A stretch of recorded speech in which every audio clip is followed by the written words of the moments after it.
Saudações corintianas, sejam muito bem-vindos ao canal Timão é Notícia.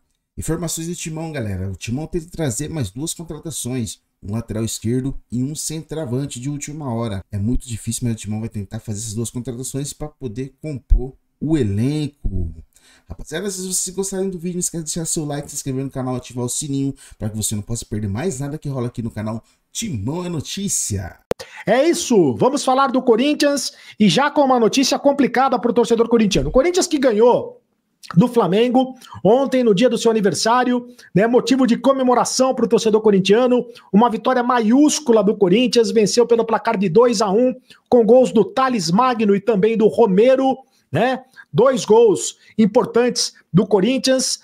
O Pedro fez o gol para o Flamengo, o Corinthians não se livrou ainda da zona de rebaixamento, mas é uma vitória que dá muita moral para o time, né? Principalmente para a sequência do Campeonato Brasileiro. Agora o Corinthians vai jogar no Campeonato Brasileiro só no dia 14 de setembro. Por causa da data FIFA, o campeonato para por 2 semanas e o Corinthians só vai jogar no dia 14 de setembro contra o Botafogo no estádio do Engenhão, no estádio do Engenho de Dentro, no estádio Newton Santos, lá no gramado sintético do Engenhão.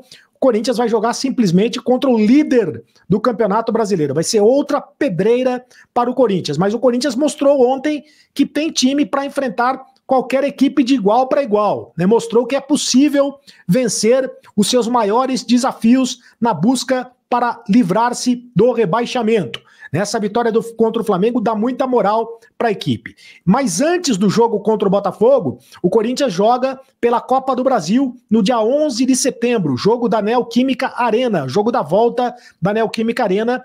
E o jogo da Neoquímica Arena, o Corinthians precisa vencer pelo placar de 2 gols de diferença para conseguir a classificação ou 1 gol de diferença para levar o jogo para os pênaltis. O Corinthians que perdeu o primeiro jogo pelo placar de 2-1. Então, no dia 11 de setembro, o Corinthians volta a campo para enfrentar a equipe do Juventude de Caxias. O Corinthians que deve ter 3 dias de folga até voltar aos trabalhos para retomar a sequência dos trabalhos visando esses compromissos de Copa do Brasil e também de Campeonato Brasileiro. E hoje, uma notícia complicada diz respeito ao Héctor Hernández. O Héctor Hernández, o centroavante espanhol, que jogou ontem só 3 minutos, sentiu uma lesão na coxa e saiu machucado, foi substituído. Ele foi titular contra o Flamengo, ele foi a novidade da escalação do Corinthians, mas sentiu logo no início da partida, ao tentar uma arrancada, e deixou o gramado para a entrada do Yuri Alberto. O Yuri Alberto entrou no lugar do Héctor Hernández.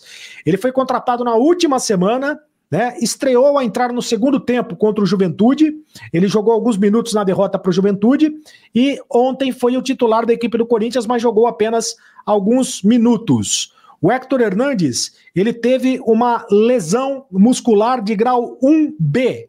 É isso que está dizendo o Corinthians. O Corinthians diz que ele teve uma lesão na coxa de grau 1B. É uma lesão leve, não é uma lesão tão grave. Mas o Corinthians não divulgou o prazo para a recuperação do centroavante espanhol. Geralmente quem tem esse tipo de lesão fica de fora de 2 a 3 semanas longe do time. Ele deve ficar pelo menos 2 semanas longe do time. Jogador de 28 anos, que defendeu Chaves de Portugal na última temporada, estava sem clube até o fim de junho. E o pior é que a última partida dele havia sido no mês de maio, com a camisa do Chaves de Portugal. O jogador foi sugerido pelo Centro de Inteligência do Futebol do Corinthians e teve a aprovação da comissão técnica do Ramon Dias. Até agora não dá para dizer se o Héctor Hernández joga bola ou não joga bola, se ele joga alguma coisa ou não joga alguma coisa, porque não deu para ver ele jogando com a camisa do Corinthians. Ele se machucou e deve ser desfalque do Corinthians para os próximos compromissos contra o Juventude e também contra o Botafogo. Dificilmente ele estará em campo para esses 2 compromissos. E aí o Corinthians, principalmente no jogo contra o Botafogo, vai ter problema em relação ao centroavante, né? Porque o Yuri Alberto foi expulso na partida de ontem. O Yuri Alberto deu uma voadora, né, no jogador do Flamengo, foi expulso na partida de ontem e vai ter que cumprir suspensão contra o Botafogo. Contra o Juventude tudo bem, ele vai jogar, mas contra o Botafogo ele vai ter que cumprir a suspensão automática. O Yuri Alberto que fez uma jogadaça no gol do Thales Magno, né? Uma jogada ali de ponta direita, fez o cruzamento para o gol do Thales Magno. Então o Corinthians terá um quarteto além do Héctor Hernandes, né? São 5 jogadores que o Corinthians terá como desfalque no jogo contra o Botafogo. O Corinthians não terá o Yuri Alberto, que vai cumprir a suspensão automática. O Kaká também foi expulso, né? Naquela confusão. O Kaká acabou sendo expulso também.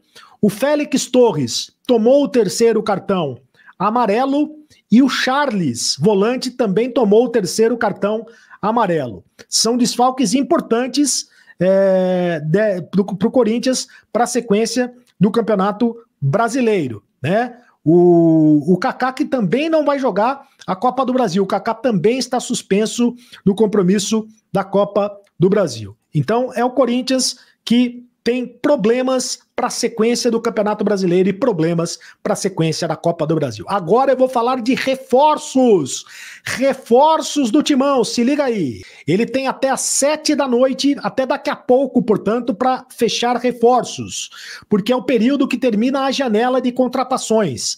Então o Corinthians corre contra o tempo para ir atrás de reforços. A janela de transferências, ela termina no hoje, dia 2 de setembro, portanto, às 19 horas, às 7 da noite. Por isso, o Corinthians realiza as suas últimas movimentações no mercado e corre para tentar os reforços. E ele quer a contratação do Carlos Gonzalez, atacante centroavante do Tijuana, do México, e do Fabrício Angileri, lateral esquerdo.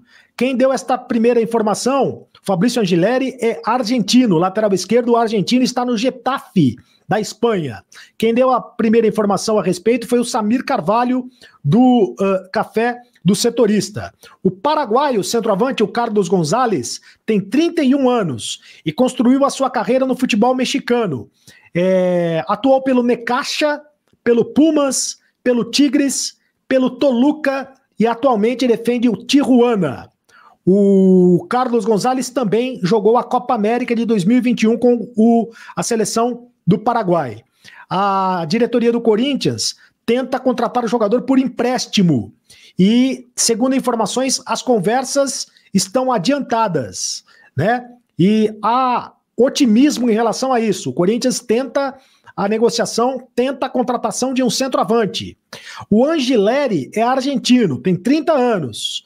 E iniciou a carreira no Godoy Cruz, da Argentina. Depois jogou no River Plate e, na sequência, foi viver na Europa, assinando com o Getafe da Espanha, onde joga atualmente. A contratação do Angileri é mais difícil.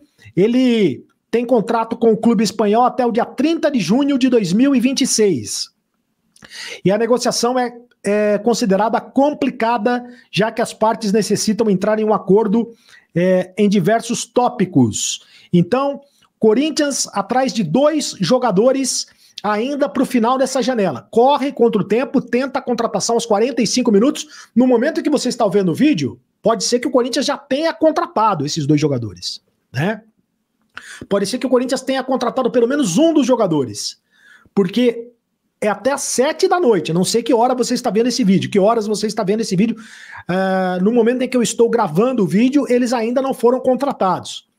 A maior possibilidade é de contratar o Carlos Gonzalez, o centroavante do Tijuana do México. É a maior possibilidade, mas o Corinthians também tenta a contratação do Angileri, lateral esquerdo do Getafe da Espanha. Bom, rapaziada, o que vocês acham? Você acha que o Corinthians vai conseguir contratar esses 2 jogadores? Eu acredito que não. Provavelmente o centroavante está mais fácil de contratar, né? Já que o lateral esquerdo pra gente também tá difícil, porque o Bidu tá em boa fase, mas também não dá pra confiar muito. É isso aí, quero saber a opinião de vocês. Comente aqui, deixe o seu like se você gostou. Quando você deixa o like, o YouTube entende que o conteúdo é relevante, que é um conteúdo bom e ele acaba divulgando para mais pessoas e ajudando o crescimento aqui do canal. Então, fortalece, rapaziada. Aqui é Coringão. Fortalece no like. Ajuda o canal Timão é Notícia a crescer. Tamo junto, rapaziada. Espero que vocês tenham gostado do vídeo. Obrigado quem acompanhou o vídeo até aqui. Fique com Deus. Valeu e vai Corinthians.